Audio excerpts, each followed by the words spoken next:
Yes, content que vous soyez là ce matin, content aussi d'être là avec vous ce matin. Amen. Il pleut, hein, c'est en site? C'est quand même quelque chose, me semble que j'avais pas vu de pluie comme ça faisait longtemps, ça n'arrête pas, on check la météo en début de semaine, puis on va comme, hey, on va avoir du soleil demain, peut-être. Puis le reste de la semaine, c'est de la neige ou de la pluie. Combien a hâte que la neige arrive? Il y en a quand même une couple. Pas payé quand tout va bien, ta souffleuse marche, le tracteur, ça va bien. Mais quand ton tracteur va péter cette semaine et que la neige va arriver, j'ai hâte de voir si tu vas faire ouais! Encore mieux qu'elle n'aurait pas besoin de qualité. Ouais, ben là, c'est ça. On va voir, on va peut-être fondre. Mais en tout cas, content d'être là ce matin. Le titre du message ce matin, c'est Plein le vase. Plein le vase. Ou plein, tu sais, là, on plein de casse dans la pluie. Mais là, c'est plein le vase. Fait qu'on va parler de vase ce matin. Vous savez, les vases dans la parole de Dieu nous représentent. Dans la plupart des passages qu'on peut lire dans les Écritures, ça nous représente. On a l'image du potier qui nous travaille, qui nous façonne. Et je vais juste vous montrer quelques images pour débuter ce matin. OK? Quand tu te regardes, qu'est-ce que tu vois? Est-ce que quand tu te regardes, tu vois ça? Tu es un lion. Ma fille, vous savez, son nom veut dire lion. Fait que c'est vrai. Je vous le dis, c'est vrai. Puis ça veut dire, puis quand tu te regardes, tu vois-tu un petit minou? Miaou! Mais tu es censé être autre chose. OK, vous comprenez l'idée ici, là, ce matin? Peut-être que tu vois ça. Hein? Tu es comme un petit minou, mais tu te vois comme un lion. Hein? Comme ça.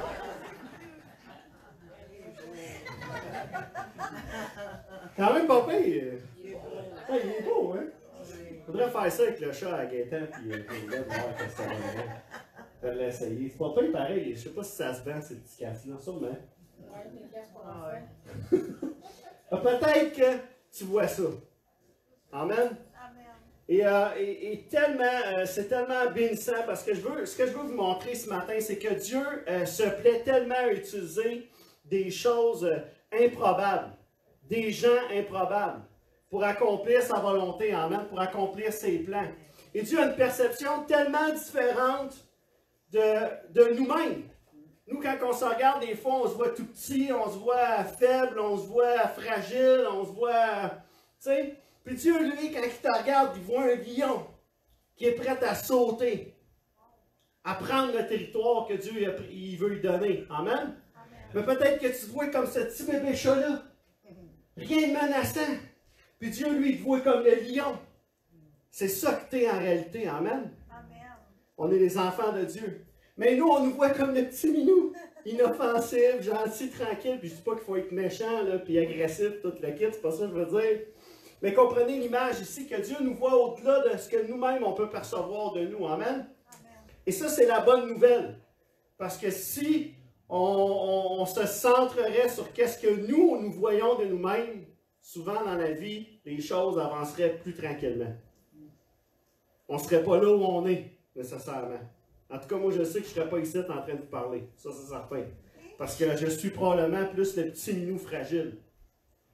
Mais Dieu lui voyait autre chose que ça. Puis à chaque jour, Dieu essaie de me faire réaliser cet aspect-là dans ma vie. Amen, de vraiment atteindre le plein potentiel que Dieu a placé dans ma vie. Dieu veut nous emmener à réaliser ce potentiel-là. Amen. Amen. Comme il a fait avec Gédéon. On va en parler tantôt de Gédéon. De Moïse. De David. Samuel. Puis plein d'autres. Mais je vous nomme ceux-là parce que ceux-là, entre autres, ils ne se pensaient pas capables. Gédéon ne se pensait pas capable. Moïse ne se pensait pas capable. David, lui, est un des rares qui se pensait peut-être capable, qui avait réalisé un potentiel que Dieu avait pour sa vie, mais au-delà encore, il n'avait pas réalisé tout le plein potentiel pour sa vie. Et Samuel était celui qu'on n'aurait peut-être pas choisi, mais que Dieu a appelé. Amen? Amen. Tous des jeunes hommes, et il y a des jeunes femmes dans la Bible que Dieu a fait ça avec. Si on pense à Esther, pensez à Ruth. Il y a toutes ces femmes-là aussi que Dieu a choisies et que lui voyait au-delà de leur perception à eux-mêmes. Je ne sais pas si vous vous souvenez, Esther, mais comment il s'appelait le gars? Mardoché. Mardoché, il a dit à Esther, il a dit, hey, écoute, peut-être que Dieu t'a choisi pour un temps comme celui-ci. On chantait ça tantôt, hein? Pour un temps comme celui-ci.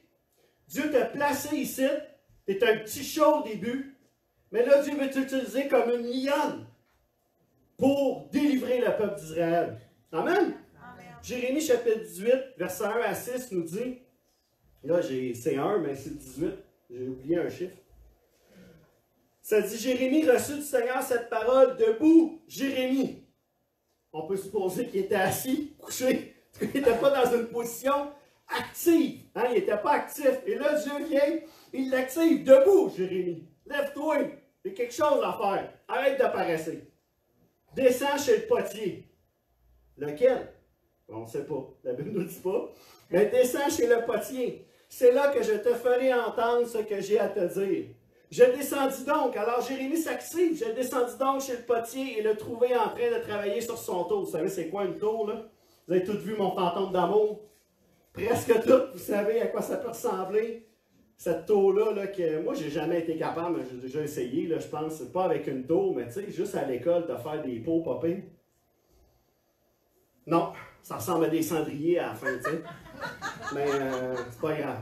Si le vase qu'il façonnait était raté, ce qui arrive parfois avec l'argile entre les mains du potier, il en refaisait un autre, comme il le jugeait bon. Alors je reçus du Seigneur cette parole. Gens d'Israël, ne suis-je pas capable d'agir à votre égard comme ce potier, demande le Seigneur. Vous êtes dans ma main comme l'argile dans la main du potier. Amen. On va prier ensemble pour sa parole ce matin. Père éternel, on veut te remercier pour ta parole ce matin. Te remercier pour l'œuvre de tes mains que nous sommes, Père éternel. Et ce matin, nous voulons voir au-delà même de notre propre perspective ce matin. Et percevoir, Seigneur Dieu, le plein potentiel que tu places pour nos vies, Seigneur Dieu. Être des vases utiles entre tes mains, Seigneur. Père, je te prie ce matin que tu puisses toucher, rencontrer nos besoins, mais au-delà de nos besoins, nos cœurs, que nos cœurs puissent être fortifiés par ta parole ce matin et qu'on puisse être stimulés dans la foi, dans le nom de Jésus, on te prie. Amen. Amen. Le but ce matin, c'est vraiment de nous stimuler. Peut-être qu'on va se faire taper un peu sur la tête. Parce que, comme on l'a vu dans le passage, quand il regarde cette image du potier-là, Jérémie est en train de manifester cette image, de dire « Ah, mais quand il n'était pas à son goût, il l'aplaçait, puis il en refaisait un nouveau. » Et ça arrive des fois que Dieu fait ça avec nos vies. Il nous brise pour mieux nous reconstruire. Amen? Alors, si on pense que des fois, ça va toujours être facile, je ne sais pas si tu aimes ça, le feeling, je ne sais pas si l'argile aime le feeling d'être dans les mains du potier. Parce que le feeling, c'est que tu te fais pas mal, hein? Tu te fais brasser, puis à un moment donné, là, ça reprend. Avez-vous déjà vu ça? J'aurais dû emmener une vidéo, pas pire. Mais essayez ça chez vous si vous avez une tour.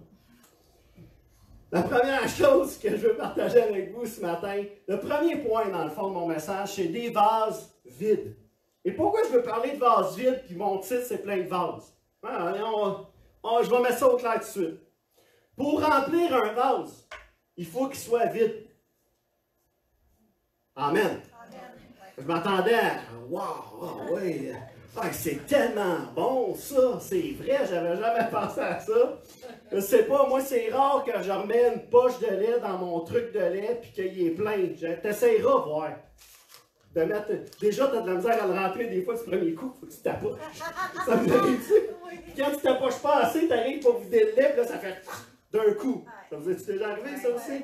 Bon, il faut qu'il soit bien rentré, il faut qu'il soit plein. Quand il est plein, ça va bien. Puis quand il est trop plein, ben là, ça va pas si peu, ça déborde un peu. Mais des vases vides, Matthieu chapitre 9, versets 16 à 17 nous dit « Personne ne va raccommoder » et je lis dans la version parole vivante, ça va être un peu différent de votre version, mais vous pouvez y aller pareil, là, ça dit la même chose. « Personne ne va raccommoder un vieux manteau en y recousant un morceau d'étoffe neuve et non foulée. » Moi, je ne connais pas ce principe-là. Je ne suis pas un couturier. Mais apparemment, que si tu mets un truc neuf sur un vieux morceau de linge, il finit par se déchirer. Il faut que tu mettes un morceau de linge usé pour raccommoder un vieux morceau de linge. Mais vous l'essayerez au pire. Là. Mais ça le dit ici, sinon la pièce rajoutée en se rétrécissant tire sur la vieille étoffe et arrache une partie du vieux manteau. Finalement, la déchirure serait pire qu'avant. Et le verset 17 nous dit, on ne verse pas non plus du vin nouveau qui fermente encore dans de vieilles outres. Sinon le vin nouveau les fait éclater, il se répand et les outres sont perdues. Non, pour du vin nouveau, il faut des outres neuves. Ainsi le vin et les outres se conservent. OK, peut-être pour nous, ça ne veut pas dire grand-chose, ce verset-là, parce qu'on n'est pas habitué de... Bon, on fait rarement, peut-être, avez-vous déjà fait fermenter du vin seulement? Je pense pas, la plupart d'entre nous, on ne l'a pas fait. À cette époque-là, le vin était fermenté dans des pots de chèvre, il me semble, et c'était mis là-dedans. Puis si jamais le vin était trop acide, nouveau, tout ça, puis là, il fermentait dans une voyons, c'est quoi ça dit? C'est dans une nouvelle ou une vieille? Je suis en train de me tromper. Dans une nouvelle, il éclate, OK? Parce qu'il n'y a pas assez de place, parce que là, il va faire éclater l'outre, la peau, parce que la peau va éclater. Alors, ce qu'on fait, c'est qu'on met du nouveau pour que la peau puisse s'étirer en même temps qu'il fermente tout ça, pour que tranquillement les deux ensemble, ils puissent fermenter et que ça aide à eux. Vous comprenez ce que je veux dire? Oups, j'ai la guitare de maison. Je peux-tu la tasser? On va la reculer un peu pour ne pas la briser. Donc, c'est ça, OK, le principe ici, fait qu'on comprend mieux. Mais le but ici de voir, c'est que ce que je veux emmener, c'est que ça prend quelque chose qui est vide pour pouvoir le remplir. Amen? Et Dieu, des fois, veut un nouveau départ pour nos vies. Des fois, Dieu a besoin de nous vider ou que nous, on se vide. Vous allez comprendre qu'est-ce que je vais emmener avec tout ça. OK? Parce que, pourquoi? Parce que des fois, dans nos vies, c'est quoi qu'il y a dans le vase au juste? C'est quoi que vous avez dans votre vase? C'est quoi qui prend la place dans vos vies? Qu'est-ce qui est le plus important? Qu'est-ce qui est là? Et des fois, Dieu a besoin que nous puissions être vides pour nous remplir. Amen? Amen. Et si on est à moitié vide, Dieu désire nous remplir au complet. Comprenez le principe ici? C'est bon ça. On va aller dans Genèse chapitre 21, versets 14 à 20. Et on va aller voir l'histoire d'Agar et Ismaël ici. Et Dieu veut vraiment, je crois sincèrement, nous donner un nouveau départ ce matin. Amen? Nous donner quelque chose de nouveau, un vin nouveau, quelque chose qu'on n'a pas goûté encore, quelque chose qu'on n'a pas encore goûté avec lui. Peut-être que ça fait des années qu'on est dans l'Église. On se dit, qu'est-ce que Dieu va me donner de nouveau? Ah, la bonne nouvelle, c'est que Dieu n'est pas en perte, il va trouver quelque chose. Amen? Dieu va trouver quelque chose à te donner. Peut-être que ça va être des nouvelles bénédictions, peut-être que ça va être quelque chose de nouveau, une guérison dans ta vie, quelque chose que Dieu veut t'apporter ce matin. Mais pour ça, on a besoin de réaliser que des fois, on a besoin de se vider. Amen? Pour pouvoir que Dieu nous remplisse. Et se vider de quoi? Mais se vider peut-être des mauvaises priorités dans nos vies, des choses qui sont là, qui prennent la place de Dieu. Peut-être c'est le Canadien. Ça va être dur de se vider avec les acquisitions qu'ils ont faites cette année. On va essayer de se vider, Clément, OK? Pour se remplir. Puis pour pouvoir boire dans la Coupe Stanley. Non, ça n'arrivera pas cette année, je suis pas mal sûr. À moins d'un miracle, puis que Dieu soit bon avec nous. Genèse chapitre 21, verset 14 à 20 nous dit, Abraham se leva de bon matin, il prit du pain et une outre d'eau. OK, je vous mets en contexte ici, parce que sinon ça va paraître assez cru, assez rough, ce qu'il fait là.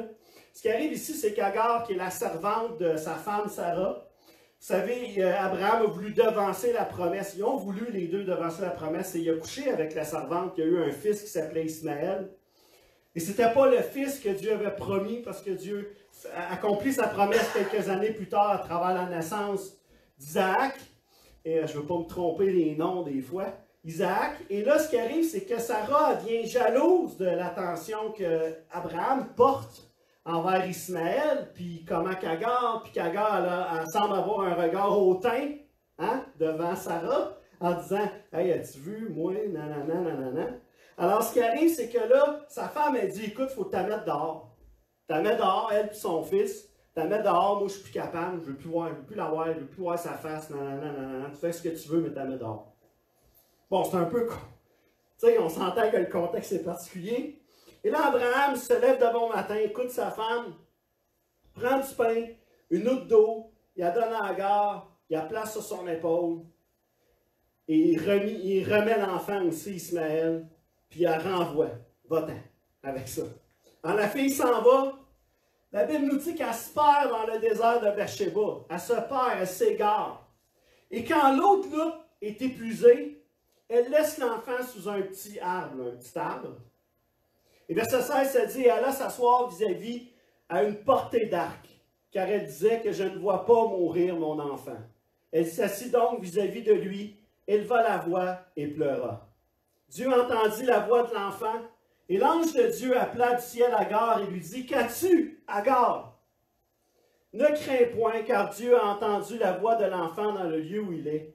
Lève-toi, prends l'enfant, saisis-le de ta main, car je ferai de lui une grande nation. Alors qu'Agar se retrouve avec un vase vide, avec un vase qui est vide, avec un vase qui... Il n'y a plus d'espoir. Sans eau dans le désert, il n'y a pas d'espoir, il n'y a pas de possibilité de s'en sortir. Comprenez-vous ici l'idée derrière? Il n'y a pas de possibilité. Elle est au désespoir, elle dit, voyons, mon enfant va mourir. Tu sais, c'est fini, je ne veux pas voir ça. Elle s'éloigne, elle s'en va. Et pris de découragement, pris de désespoir, pris de toutes sortes de mots qu'une mère peut. Imaginez-vous une mère qui est là, qui n'a rien, qui ne peut rien faire, qui ne peut rien faire pour sauver son enfant, puis qui se dit, moi, je ne veux pas voir ça. Elle s'éloigne. Et l'ange vient et il dit, qu'est-ce que t'as? Pourquoi tu pleures? Qu'est-ce qui arrive? Ne crains point, car Dieu a entendu la voix de l'enfant dans le lieu où il est. Lève-toi, prends l'enfant, saisis-le de ta main, car je ferai de lui une grande nation. Dieu arrive, puis il dit, voyons, il dit, tu penses que parce que ton vase est vide, parce que tu n'as plus d'eau, que c'est fini. Au contraire, verset 19, ça dit, et Dieu lui ouvrit les yeux. Écoutez ça, là. Elle est là, elle est à côté. Elle est là, elle est juste à côté, là. Et là, ça dit, Dieu lui ouvrit les yeux, et elle vit un puits d'eau. Elle alla remplir d'eau l'outre. Dans le désert, en plein milieu du désert, il y a un puits d'eau, là. Non, mais comprenez, là, c'est quand même spécial. Et donnant à boire à l'enfant, Dieu fut avec l'enfant qui grandit, habita dans le désert et devint tireur d'arc. Dieu avait vu le potentiel dans cet enfant-là, même si Dieu n'avait pas, c'était pas la promesse, mais Dieu avait vu le potentiel dans cet enfant-là. Il y avait une promesse pour sa vie. Il voulait faire de lui une grande nation, et comme il a fait avec Isaac. Et Dieu ouvre les yeux à Agar qui est là, qui ne voit absolument rien de ce qui se passe. Est-ce que le puits était là? Peut-être. Est-ce que le puits est apparu quand que Dieu lui a ouvert les yeux? Peut-être. La Bible ne dit pas. Une chose est certaine, c'est qu'à cause de sa souffrance, à cause de son désespoir, à cause de sa situation dans laquelle elle était, elle ne voyait absolument rien de ce que Dieu était sur le point de faire. Des fois, on a besoin d'être vide pour que Dieu puisse faire quelque chose de nouveau avec nous. Amen. Comprenez-vous l'idée derrière cette histoire-là? Agar est là, elle ne comprend rien de ce qui arrive, et la Bible nous dit que Dieu, à travers cette outre-là qui est vide, il ouvre les yeux, elle voit un puits d'eau en plein désert, là, c'est n'importe quoi dans un sens. Tu sais, dans un sens, tu te dis, voyons donc, qu'est-ce qui vient de se passer? Et elle va et elle donne à boire à l'enfant. Et Dieu est avec l'enfant. Amen. Et ça, c'est vraiment une belle histoire pour nous. Et je crois sincèrement que Dieu veut nous emmener à réaliser cet aspect-là dans nos vies. Des fois, il y a des situations, des événements, des épreuves, comme je lui parlais, qui nous arrivent, des situations. Et on est à bout, là. On dirait qu'on est vidé. On est vidé. Et c'est une bonne nouvelle. Je ne veux pas être plate avec vous autres. Mais c'est une bonne nouvelle, des fois, d'être vidé, d'être vide. Pourquoi? Parce que ça permet à Dieu, au Saint-Esprit, de pouvoir nous remplir avec quelque chose de nouveau. Amen? Des fois, je me sens vidé, je me sens... Puis là, c'est comme si... Puis là, je prie, puis je me rends dans la présence de Dieu, puis je loue Dieu, puis là, tout d'un coup, il y a quelque chose qui vient dans ma vie. Dieu me remplit. Il y a quelque chose que je n'ai jamais goûté avant. Quelque chose de nouveau. Amen? Et c'est ce qu'il a fait avec Agar, et Dieu veut faire la même chose avec nos vies. Amen. Ce qui est important de comprendre, c'est qu'on a besoin d'être vide au complet. Des fois, on a besoin de se retrouver dans une situation comme Agar s'est retrouvée. Et ce matin, une chose est sûre, c'est que Dieu veut se déverser complètement en nous. Amen. Même si ça demande de nous briser, même si ça demande de nous emmener là où Agar s'est rendu, dans cette situation de désespoir, le but de Dieu est vraiment qu'on réalise notre plein potentiel. Et des fois, ça va demander de nous briser comme il l'a fait avec Pierre, comme il l'a fait avec Paul, comme il l'a fait avec Jean, comme il l'a fait avec ses disciples, et etc., comme il l'a fait avec beaucoup. Alors, est-ce qu'on est prêt ce matin à laisser toute la place à Dieu? Et être capable de réaliser cet endroit-là, d'arriver à un point dans nos vies, et de réaliser que malgré tout ce qui nous arrive, Dieu est au contrôle. Amen? Et Dieu veut nous remplir. Deuxième chose ce matin, des vases différents. Ah, ça, j'aime ça. L'aspect des vases différents. Hein? Je veux dire, tu ne mets pas du lait dans n'importe quoi. Tu sais, je veux dire, tu as des vases, tu sais, les pintes de lait n'existent pas pour rien. Je veux dire, as-tu déjà essayé de vider un sac sans pinte de lait? Tu sais, juste prends un sac, puis essaye sans le pot, sans le vase. Essaye ça, ouais. J'aurais dû essayer ça un matin, on aurait ri. Mais t'essayes ça juste, tu sais, quand t'as pas, t'essayes. Essayez ça. Tu vas voir, c'est pas évident. Le vase, il sert à quelque chose. Quand tu arrives avec des fleurs chez vous, je veux dire, bon, quand tu n'as pas de vase à fleurs, peut-être tu vas mettre ça dans une tasse à café. Non, parce que, pourquoi? Il n'y aura pas assez d'eau. Tu vas mettre ça dans un verre peut-être, mais un gros verre, parce que tu ne veux pas qu'il meure vite. Comprenez-vous ce que je veux dire? Chaque vase a son utilité.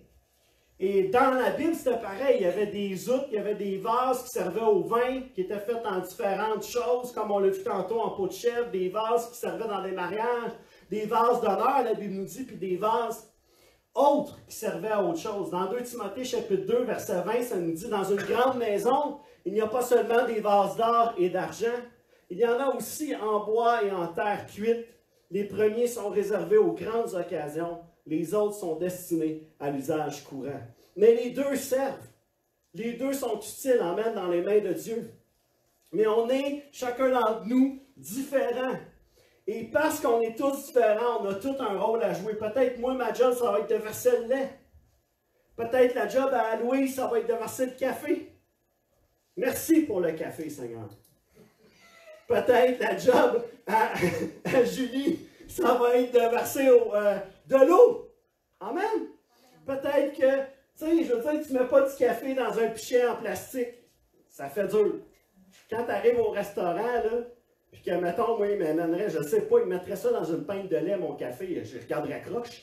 Je dirais, excuse, il ne te reste plus de petites cafetières en métal là, qui mettent ces tables quand tu vas déjeuner. Je ne sais pas si ici, ils font en Abitibi, mais nous autres, moi, j'avais un resto à Saint-Hyacinthe, j'allais là, puis c'était extraordinaire. Ils te mettaient ton café, là, sur la table.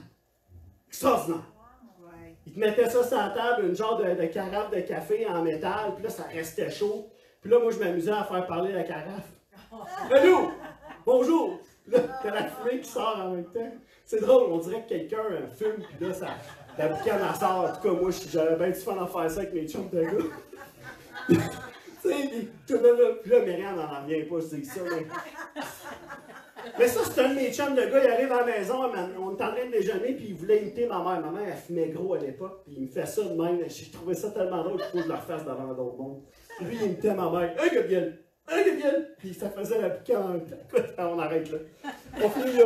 Et en tout cas, ils te mettent ça sur la table. Puis écoute, là, écoute, c'est cool, là, au bout. Mais là, imagine, il m'a ramené ça dans une affaire, ça reste pas chaud. Tu sais, ça vient frais vite, il aurait fait comme, écoute, là, c'est pas utile, ben, ton affaire, là, tu sais, ça sert à rien. Fait que comprenez l'idée ici d'avoir des vases différemment. Amen. Chacun a son utilité. Et comme ces vases-là qui sont différents, Dieu nous a fait différemment, avec des talents, des dons, des particuliers, des choses comme ça. C'est pour ça que moi, je ne chante pas, je ne danse pas, je ne joue pas d'instrument, je parle. Puis je suis pas payé pour raconter des blagues. Mais c'est tout, là. Sinon, je suis un bon mari, j'imagine. Sinon, elle ne serait plus là. Elle dit oui, une chance qu'elle dit oui, mais on t'en dirait qu'elle n'a pas bien le choix. Tu tout cas. Mais, tu sais, comprenez ce que je veux dire? On est tous faits différents, on a tous des dons particuliers, tout ça. Puis il y en a qui sont bons pour faire la vaisselle, puis il y en a d'autres, leur femme en passe en arrière, sans qu'ils s'en aperçoivent, parce que c'est pas tout bien lavé, pas tout bien gratté.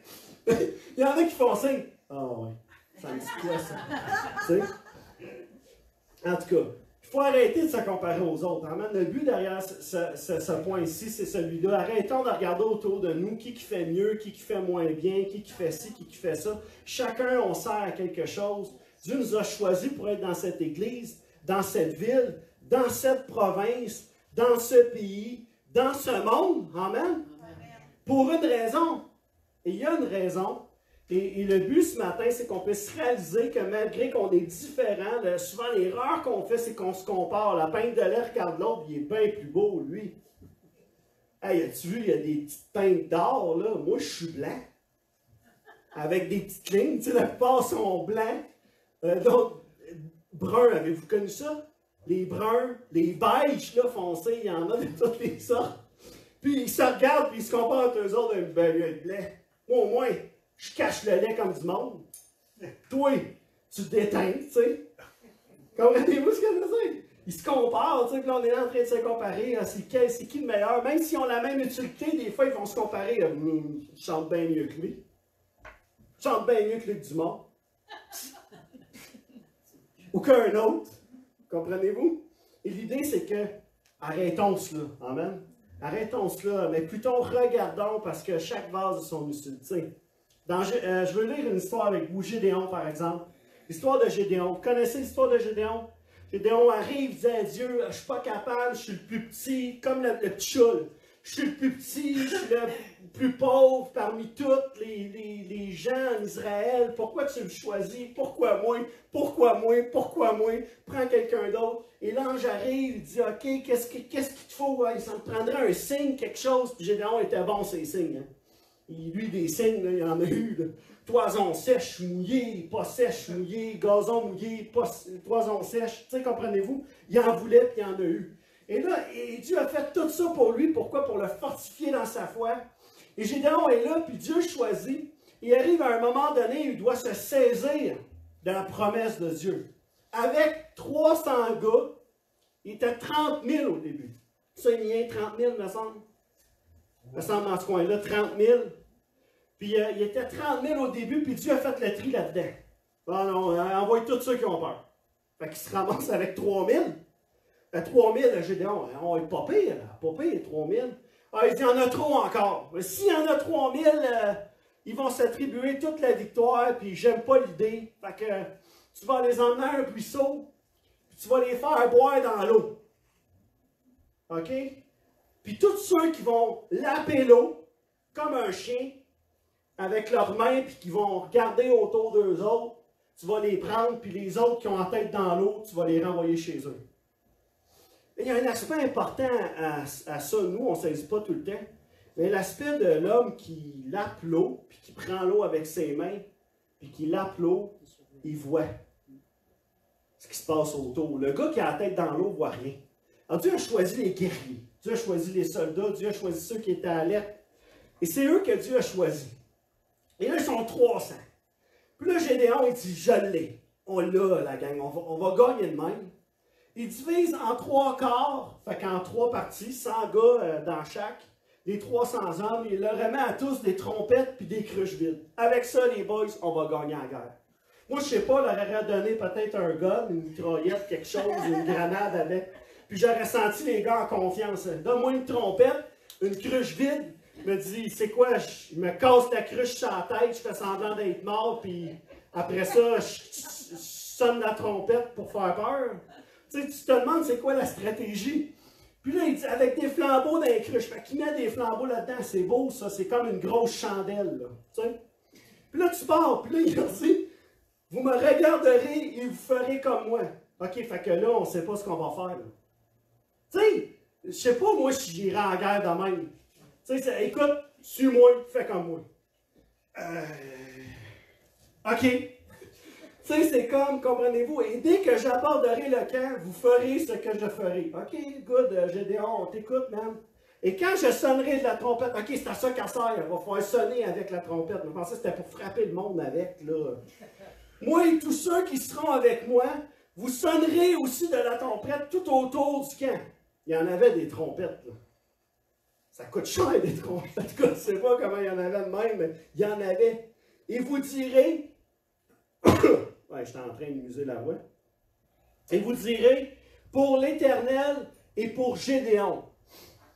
Gédéon et les 100 hommes qui étaient avec lui arrivèrent aux abords du camp au commencement de la veille du milieu. Fait que ça veut dire, hey, c'est dur à traduire, mais ça veut dire dans le milieu de la nuit, genre là, presque à peu près ça, là, je me souviens plus, là. Au commencement de la veille du milieu. En tout cas, on va dire au commencement de la veille du milieu. Comme on venait de placer les gardes, il y avait eu un changement de garde. Ils sonnent la trompette, brisent les cruches qu'il y avait dans les mains. Les gars, ils se mettent à sonner la trompette, pouf, la trompette, puis ils brisent les cruches. 20, les 3 corps sonnaires de la trompette. Les gars, ils font tout ça en même temps, ils brisent les cruches. Je ne sais pas quel genre de son ça pouvait faire, ça faisait du bruit. Ils saisissent de la main gauche les flambeaux, puis de la main droite les trompettes pour sonner, puis là, ils crient « Épée pour l'Éternel et pour Gédéon ». Puis moi, dans ma tête, je me dis « Je suis mort, là, tu sais ». Ils restant chacun à sa place autour du camp, et tout le camp se met à courir. Les gars, ils entendent ça, trompette, cruche, les « Ah, ils s'en viennent, les gars! On est morts! » Ils se mettent à courir en entendant tout ça. Puis toi, t'es là, t'es témoin de ça. Ils poussent des cris, prennent la fuite. Puis là, la reste de l'histoire dit qu'ils s'entretuent entre eux autres. Ils sont confus, commencent à se tuer les uns les autres dans le camp. C'est même avec des cruches, puis des trompettes. Ils ont saisi la promesse. On a une méchante belle image de notre utilité, ça.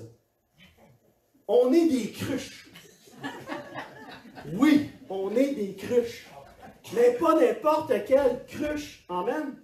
Des cruches que Dieu veut utiliser, des vases que Dieu veut utiliser, et il veut s'en servir pour ce qui servent leur utilité. Ces cruches-là avaient été choisies. Vous pouvez s'imaginer, ils avaient été choisis pour ce moment-là. Puis nous autres, on est là, c'est, hey, pasteur, c'est juste des cruches.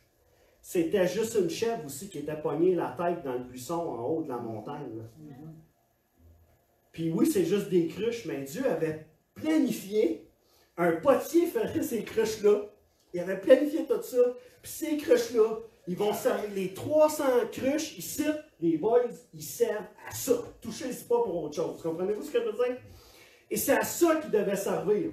Oui, on est des cruches, mais on est des méchantes bonnes cruches. Des cruches qui vont servir à quelque chose, amen, que Dieu veut utiliser pour sa gloire. Et Dieu veut vraiment se déverser en nous, je crois, d'une façon particulière, amen. Chaque vase a son utilité et chaque vase a son contenu. Comprenez-vous ce que je veux dire? Chaque vase a son contenu. Tu sais, quand tu mets une pinte de lait dans un vase pour mettre une pinte de lait, c'est une pinte de lait que tu mets dedans. Quand tu prends ton pot à café le matin, c'est du café qu'il y a dedans. Ils ont un contenu différent. Et je crois sincèrement qu'au-delà qu'on est rempli du même Saint-Esprit, amen, la Bible nous dit, Dieu place en nous quelque chose, amen, que nous n'avons pas tous. Amen? Amen. Quand que, je ne sais pas si je vous ai raconté, quand que Dieu m'a appelé à venir ici, j'étais dans une réunion dimanche matin en train de louer. Puis je me posais la question s'il fallait vraiment que j'aille en Abitibi avec toute la neige qu'il y avait, le fret, tout ça. Puis loin, c'est loin la sort. Je me demandais s'il fallait vraiment que je vienne. Puis je disais au Seigneur, il faut que tu me parles le matin, il faut que tu dises de quoi. Et Dieu m'a dit une chose qui m'a convaincu. Il m'a dit, ce que tu as, ils en ont besoin là-bas. Et tu ne réalises pas sur le coup qu'est-ce qu'il veut dire. Ce que tu as, ils en ont besoin. Mais Seigneur, c'est le même esprit. Tu sais? Il y a des prédicateurs là-bas en Abitibi aussi. Il y a des gens talentueux là-bas aussi avec des dons.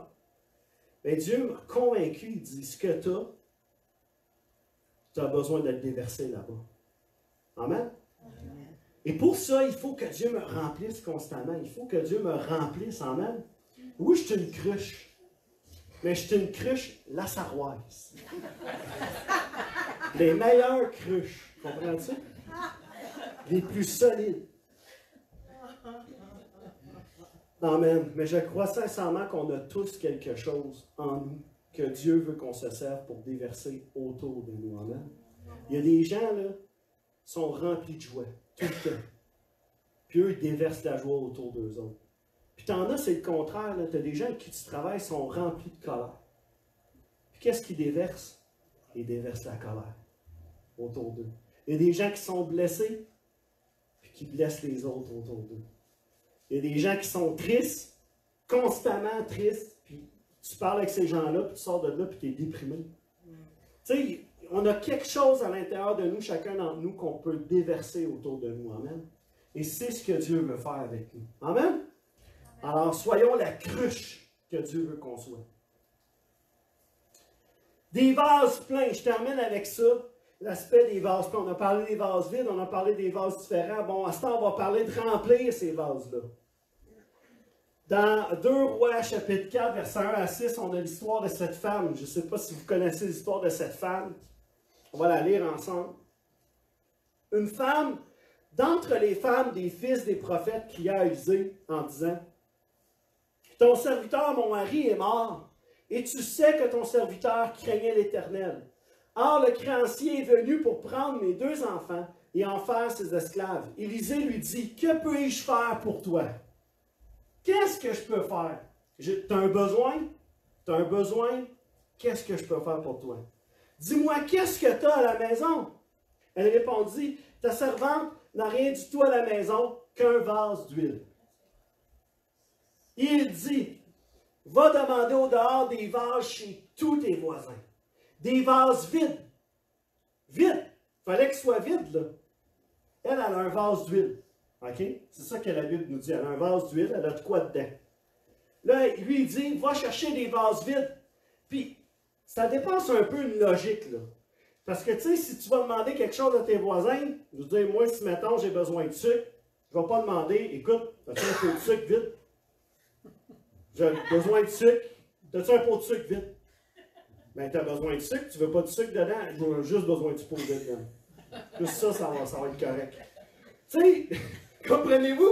Il y a quelque chose là qui dépasse un peu la logique. Tu veux quelque chose, tu as besoin de quelque chose, mais tu vas demander des vases vides. Mais c'est ce qu'il dit. Il dit: va demander des vases vides et n'en demande pas un petit nombre. Vas-y, là, puis ramasse tout ce que tu peux.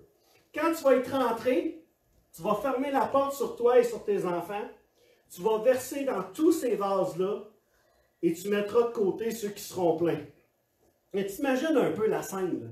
Et mettons, il y a 100 quelques pots qui est là, peut-être plus que ça, parce que la Bible nous dit que quand elle a eu fini, elle a pu vivre, payer la dette, puis vivre avec ce qui restait. Donc, ça devait être quelque chose quand même d'énorme.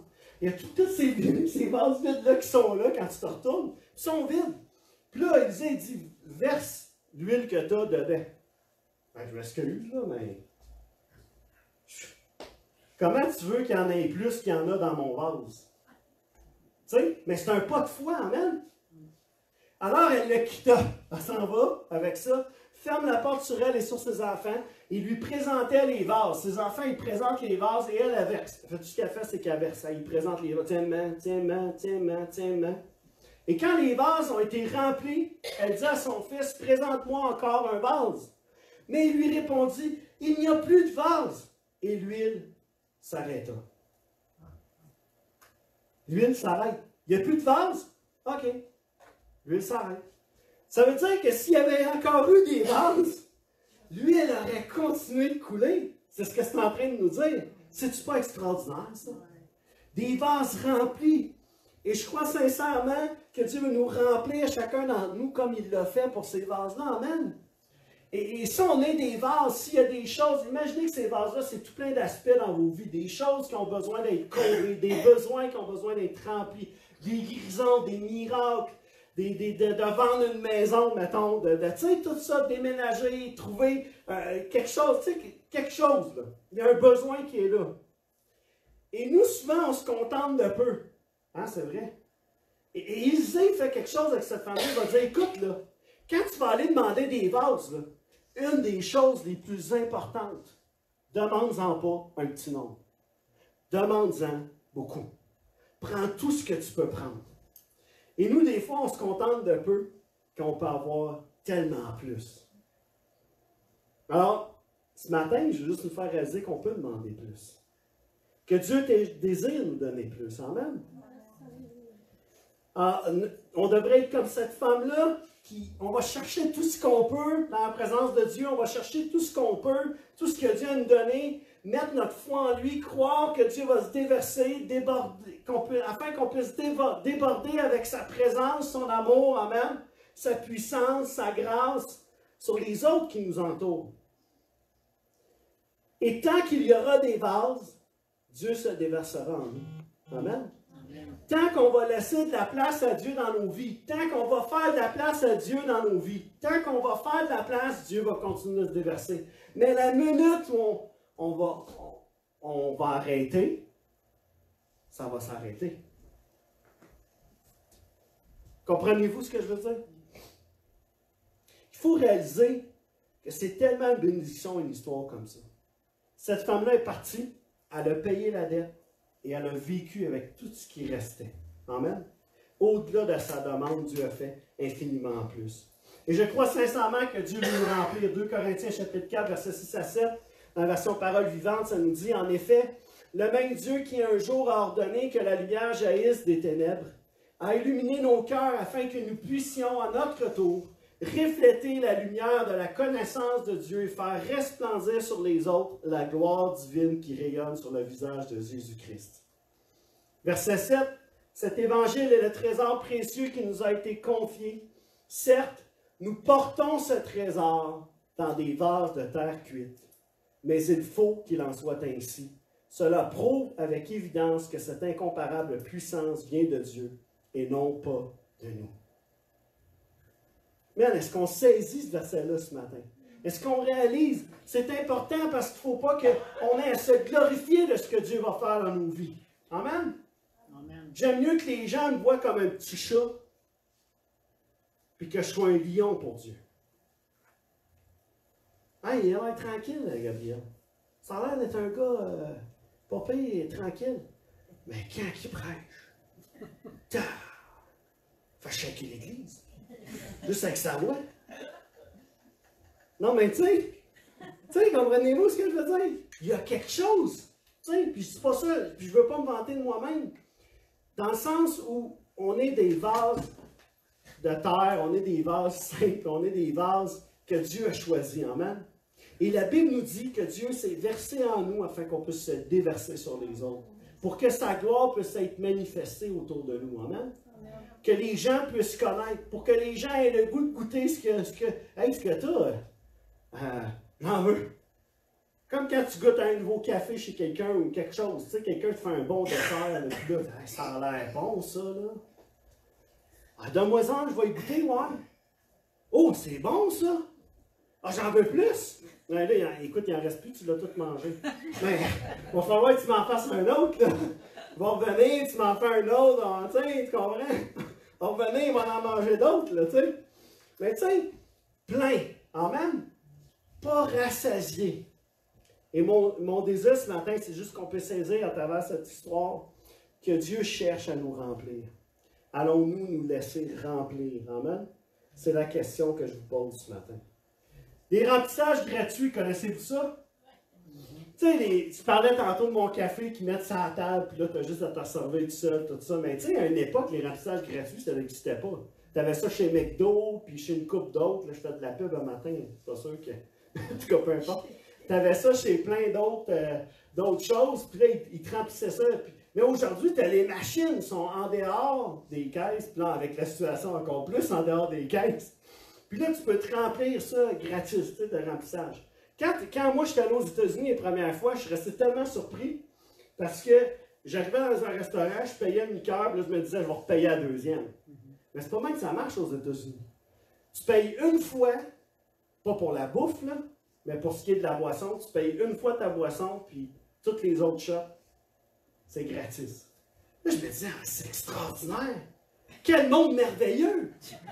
Fait que là, je payais une liqueur, là, écoute, hey, ça passait, tu sais. J'en buvais, j'en profitais. Mais tu sais, c'est ça, c'est comme, imagine que ton café du matin, c'est tout le temps.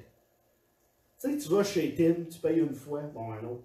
Tu vas là une fois, tu vas là une fois, puis là, tu sais, ah ouais, toi, tu peux en avoir à volonté. Comprenez ce que je veux dire? Dieu fonctionne comme ça. Il y avait une dame à un moment donné, dans une église. Il y avait une belle cafetière à l'église, tout ça. Et il y avait une personne qui buvait tout le temps la dernière tasse de café. Puis cette personne-là, elle oubliait tout le temps de refaire du café. Puis tu sais, bon, refaire du café pour les autres qui allaient s'en servir, tout ça. Fait qu'elle, un moment donné, elle veut bien faire. Elle se dit, moi, check bien ça, je vais motiver le monde. Je vais mettre un petit mot sur la cafetière. Fait qu'elle met un petit mot sur lequel c'est écrit, si Jésus buvait la dernière tasse de café, qu'aurais-tu le fait? Va et fais de même. OK? Elle met ça sur la tasse de café. Et le lendemain matin, la femme revient. Et là, elle trouve une petite réponse écrite sur le même papier qu'elle a mis. Et le gars ou la fille a écrit ceci. Il a dit, écoute, arrête avec ton café. De toute façon, Jésus aurait transformé l'eau en vin à la place. Tu sais? Fait que, on aurait du vin, pas du café. Puis dans sa tête, c'était ça. Fait que, elle n'a pas eu le résultat escompté. Mais quand même, l'idée était là que dans l'attitude de la personne puisse réaliser, écoute, il y a d'autres mondes qui boivent du café, puis il faudrait peut-être que tu penses aux autres. Mais je vous raconte juste ça pour terminer sur ceci. Je crois sincèrement qu'aujourd'hui, Dieu veut nous remplir. Amen. Et la question qu'on doit se poser, est-ce qu'on est prêt à se laisser remplir par lui? Est-ce qu'on est prêt à vider notre vase, des fois peut-être, qui est bon, qui est rempli de soucis, de déceptions, de nos petits problèmes, de notre colère, notre frustration peut-être? Est-ce qu'on est prêt à y laisser toute la place? Amen? Dieu nous a choisis afin qu'on puisse être ces vases-là qui portent ce trésor-là. Le trésor de l'Évangile, le trésor de la foi. Et ce matin, on veut juste se laisser remplir. Amen. On va se lever ensemble en terminant.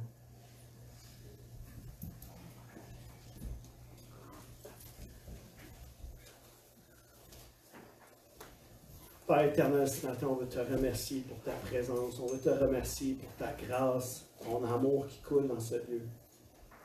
Père, merci pour ce que tu fais dans nos vies. Merci, Seigneur Dieu, pour ton œuvre dans nos vies. Merci, Seigneur Dieu, pour les vases que tu façonnes dans cette Église. Moi compris, Seigneur Dieu. Père, on te prie que tu puisses continuer ton œuvre dans nos vies. Continue à nous façonner afin que nous puissions remplir pleinement la destinée, le potentiel, Seigneur Dieu, que tu vois en nous, Père éternel. Et ce matin, je te prie, Seigneur Dieu, que tu puisses toucher chaque personne ici dans ce lieu. Père, je te prie, Seigneur Dieu, que tu puisses nous remplir par ta puissance, ton esprit, afin que nous puissions nous déverser sur les autres qui nous entourent, Père éternel.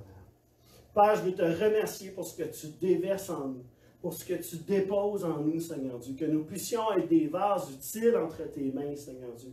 Des vases qui se laissent utiliser, Seigneur Dieu, des vases qui se laissent transformer, façonner par toi, afin de trouver, Seigneur Dieu, le moyen de pouvoir impacter cette génération qui nous entoure, Seigneur Dieu. Père, fais de nous, Seigneur Dieu, ce que tu veux ce matin. Merci, Jésus, pour ce que tu fais dans nos vies. Dans le nom de Jésus, on a prié. Amen. Amen. Je vais prendre juste quelques instants, peut-être, si vous avez des